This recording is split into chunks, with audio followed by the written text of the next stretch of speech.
Hi there, I'm Nafisa Latic. Great to have your company. In this special episode of Across the Balkans, we want to look closer at the effect of the Srebrenica genocide resolution on the future of the region, often shaken by ethnic tensions. This month, the United Nations General Assembly adopted the resolution to establish an annual day to commemorate the 1995 Srebrenica genocide and to condemn any denial of genocide as a historical event. Germany and Rwanda co-led the negotiations on the text, and more than 40 countries sponsored it. The resolution clarifies the responsibility for the genocide is personal and not attributed to any ethnic or other group. However, Serbian President Aleksandar Vucic claims it unfairly targets all Serbs and declares them a genocidal nation. Our UN correspondent, Frank Uciardo, was present at the UN headquarters and sent us his analysis. There was never any doubt that the resolution establishing an International Day of Remembrance of the genocide in Srebrenica would be approved. But the voting revealed a deep division among member states. 84 countries voted for the resolution, but 68 countries abstained, and 19 nations openly opposed the measure.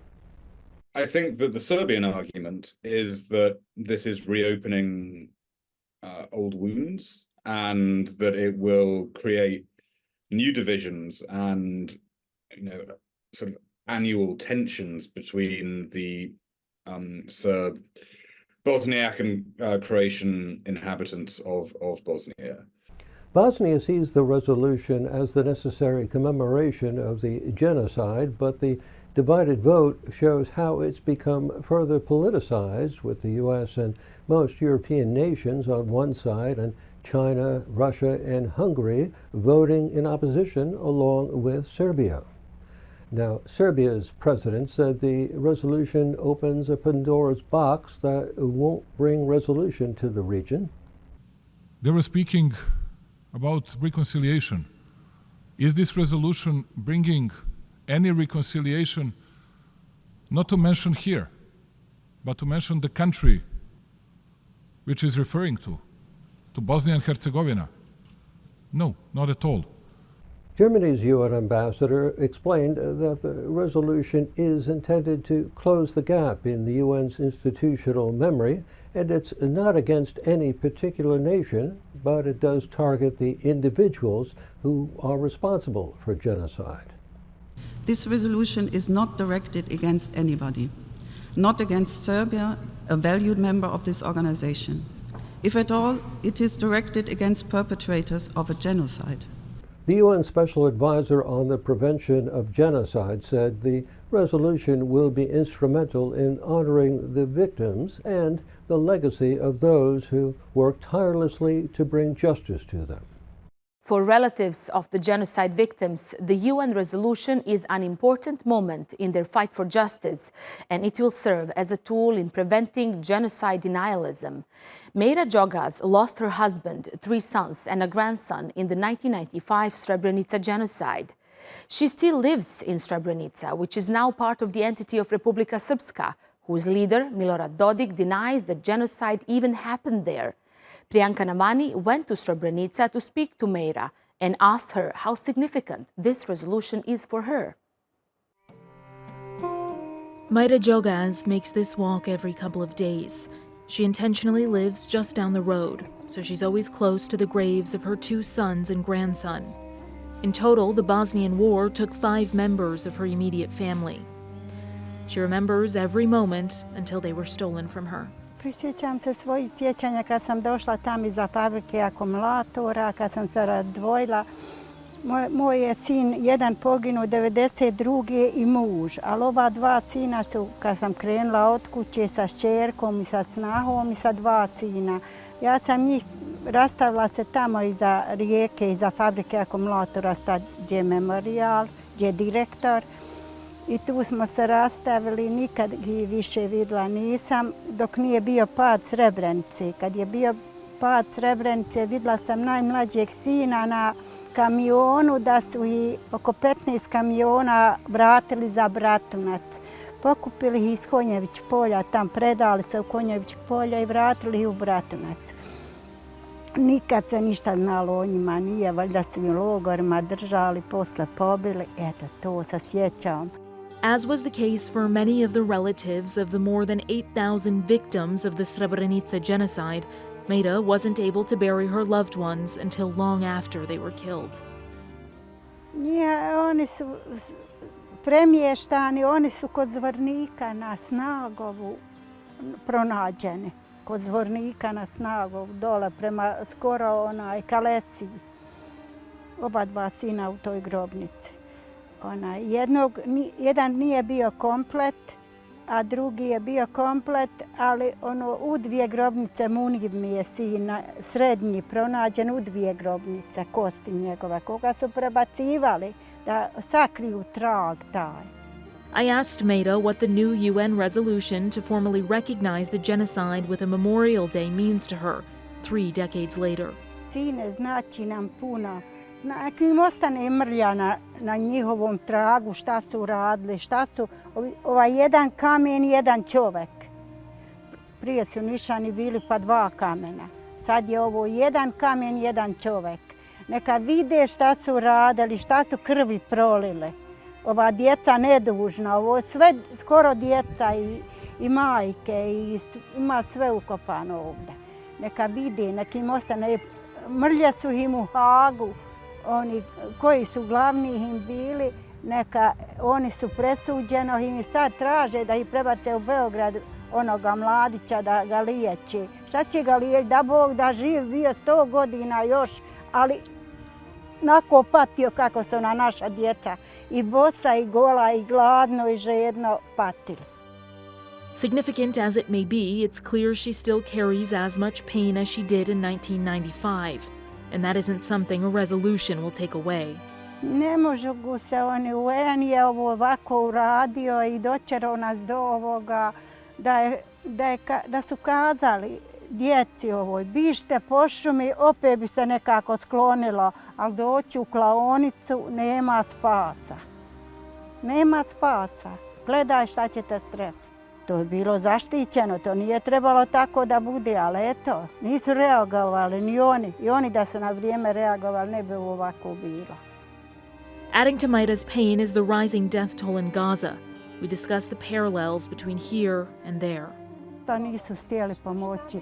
I tamo isto u Gazi, pobiše narod nedužan. Pa šta ga dira sa njegovoga, kud ga progoni, ubija ga. Pa to je teško, ne znam šta da kažem.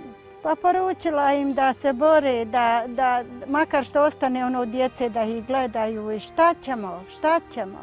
Nek se bore kroz život ko što i mi se borimo. A doće vrijeme možda kad će se i onome tamo suditi i da ona isposti sve ono što je uradio zločinak i što ubija narod.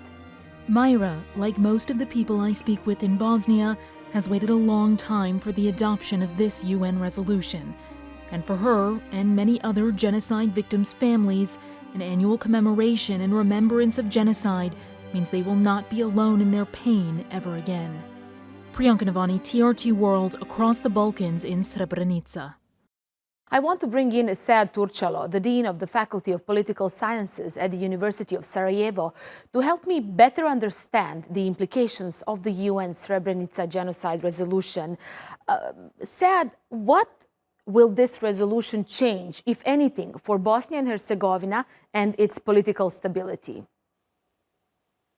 I would say that this resolution has the potential to ensure conditions for long-term stability in the region. We have seen that all countries in the region, except for Serbia, voted in favor of resolution, even Montenegro, which was polarized on the issue. Furthermore, all Euro-Atlantic countries, except for Slovakia and Greece, which abstained, and Hungary, which voted against the resolution, are in favor, very in favor of resolution. And it means that the resolution or genocide in Srebrenica will not be only commemorated in United Nations, but also across Euro-Atlantic region.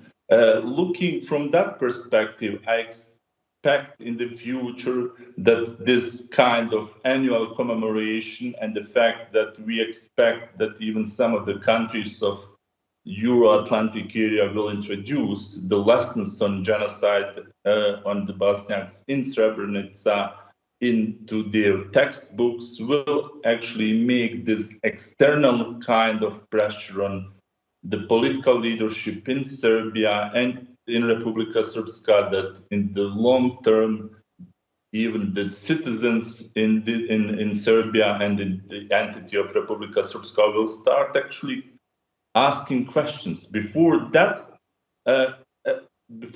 happens, we need to start to do something even in Bosnia and Herzegovina, meaning to introduce, as the resolution it expects, to introduce this content on genocide in Srebrenica in the textbooks, in the history of in textbooks in Bosnia and Herzegovina where it's possible, in the cantons, in Federation of Bosnia and Herzegovina, etc.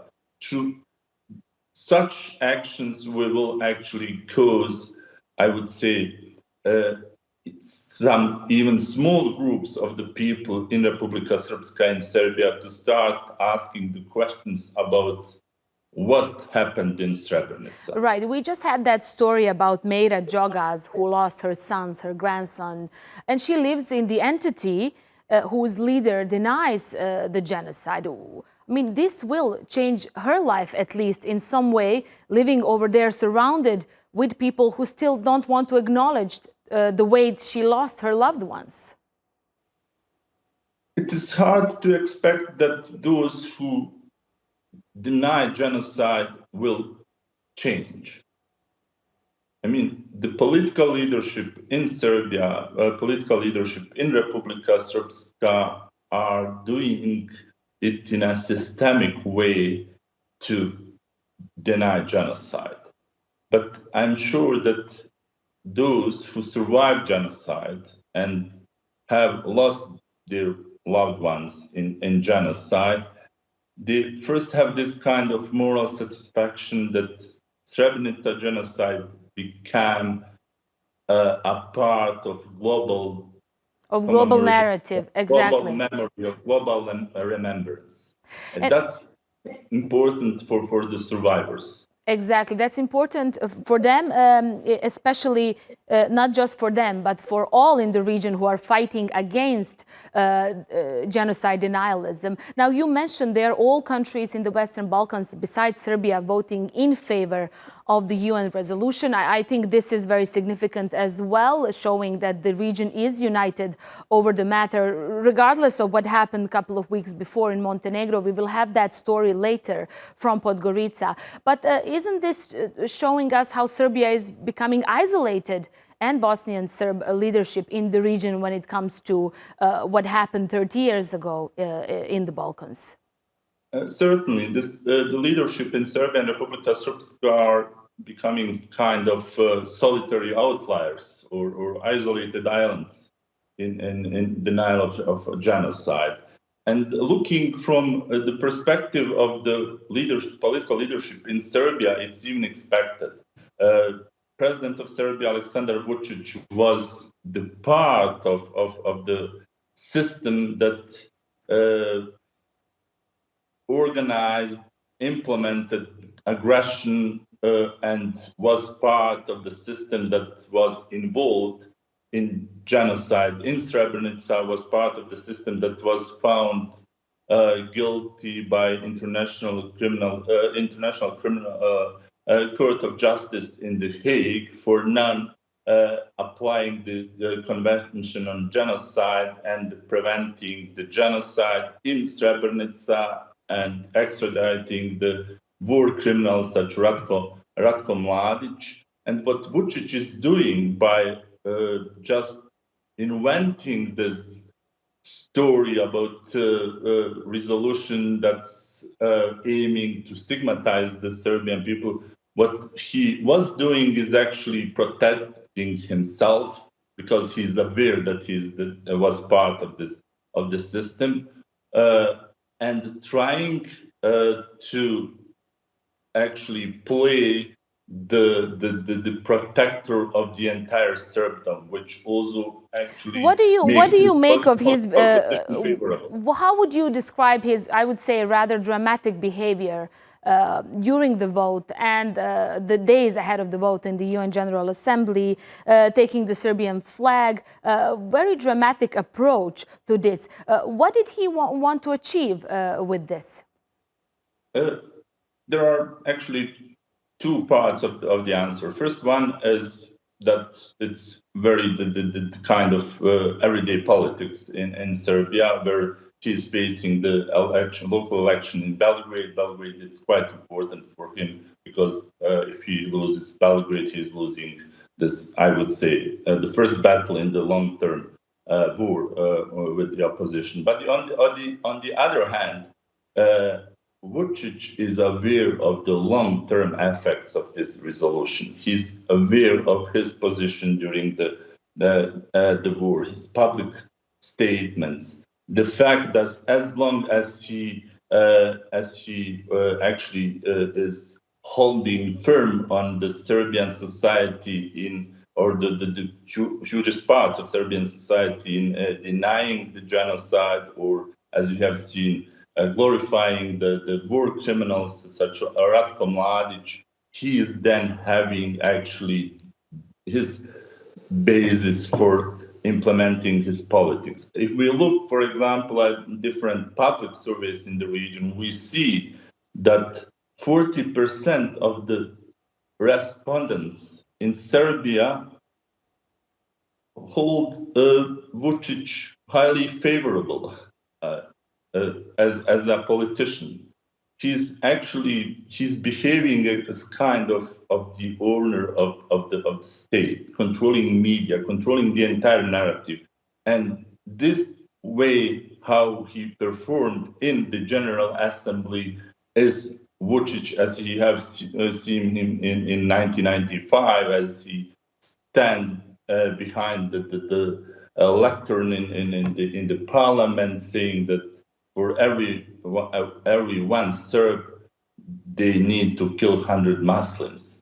That's Vucic in his true performance as a denier of genocide. And just briefly, I have 1 minute left, Sad. So moving forward, what does this mean? We are hearing threats coming from a Bosnian Serb leader, Milorad Dodik, again, that he wants to secede.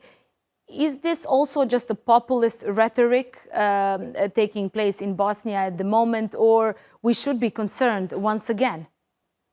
If the geopolitical circumstances would change, then we might expect that Serbia would be ready to support Republika Srpska in this endeavor.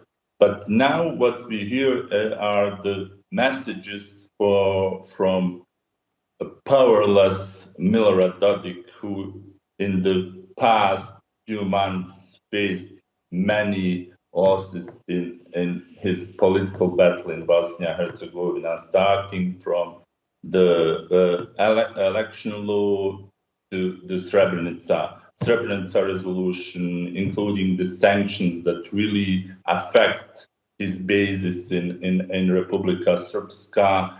And the Srebrenica resolution is a document that really gives Bosnia-Herzegovina as whole and the society as whole the opportunity to face the past, but also to face the challenges of the future. Because if we are not able to face the past and acknowledge, I speak about the entire society, about those who deny genocide, to acknowledge what happened to the Bosniaks in and around Srebrenica, we cannot really believe that we are ready to enter the future as the way towards EU or whatever other international organization. Sead Turčalo, thank you for being our guest. As we mentioned earlier, while Serbia and Hungary opposed the UN resolution, Greece chose to abstain, revealing a divided stance in the region as well. Well, this is also reflected within state politics in countries like Montenegro, where a fallout over the vote could push the nation towards a snap general election. Mirjana Miladinovic explains from Podgorica. Miodrag Vlahovic was the first Montenegrin official to visit Srebrenica in 2004.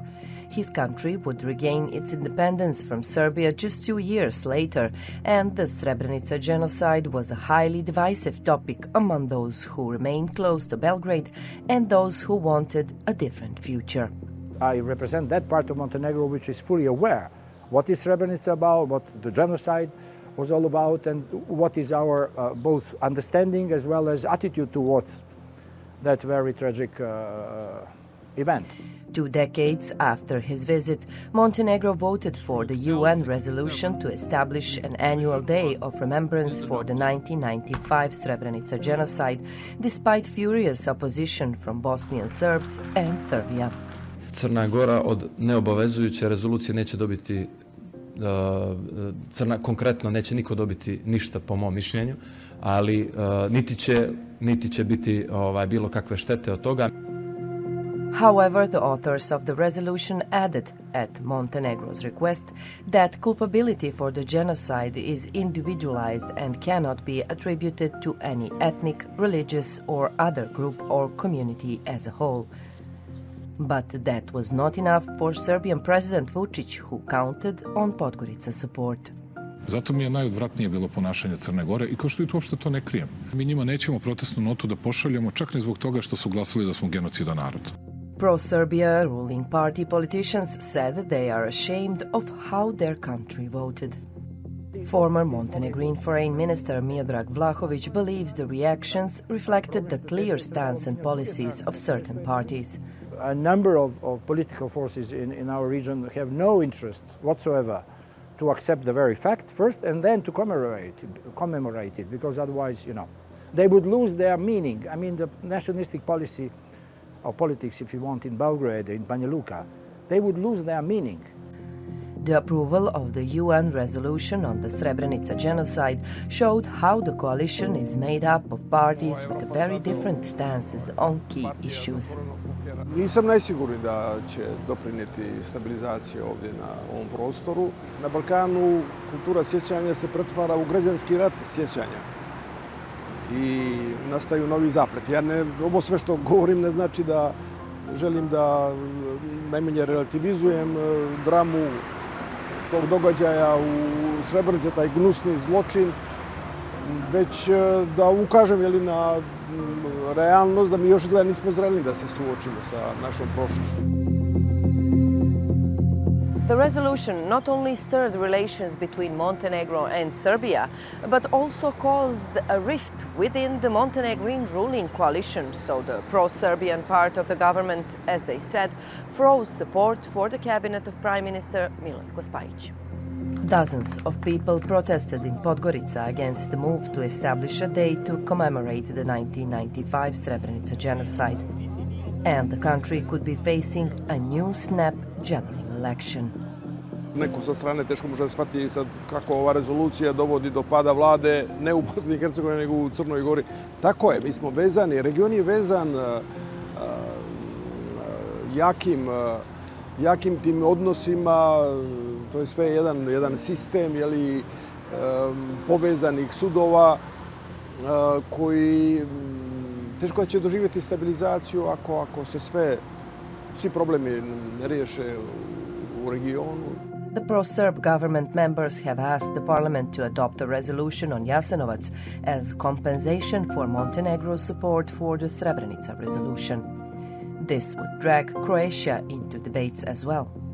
To je jedan užasan logor tokom Drugog svjetskog rata gdje su tom ustaškom vlašću pod protektoratom nacističke Njemačke stradali Srbi, Jevreji i Romi.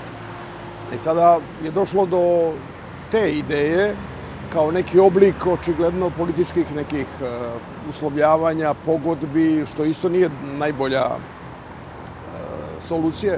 Vlahovic does not believe internal influences are at play here, but rather a larger goal. So they are going to exercise the right to make another resolution, which is actually the Serbian nationalistic reading of the Croatian people participation in that infamous concentration camp, which is actually, long story short, to further ruin our relations with Croatia. And that is the concept, the idea, the logics, and actually the plan both of Belgrade and the nationalistic forces in Montenegro to ruin our relations with our EU neighbors. Montenegro's government and its prime minister say they want to continue on its EU path. The country used to be seen as a front-runner among other countries in the region regarding reforms. But some of its partners are more focused on their relations with Belgrade, and the Srebrenica genocide resolution just showed how fragile the ruling coalition is. Mirjana Miladinović, Across the Balkans, Podgorica. Thanks for watching this episode of Across the Balkans. See you next time. From me and the whole team here in Istanbul, bye-bye for now.